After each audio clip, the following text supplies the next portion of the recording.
Next proposition, Prop 53. This one is the revenue bonds, statewide voter approval. This one was really tricky for me, and I'm maybe still on the fence about it, but I'm voting no. What this would require is statewide voter approval before any revenue bonds can be issued or sold by the state of projects in the bond amount over $2 billion.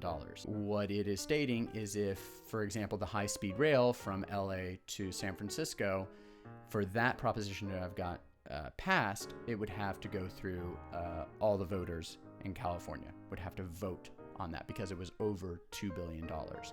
And that actually sounds good because I hate that high-speed rail system. I would have voted against the high-speed rail if I had this option. And so you would think, well, why aren't you voting yes for this? I'm just not comfortable in how it was written.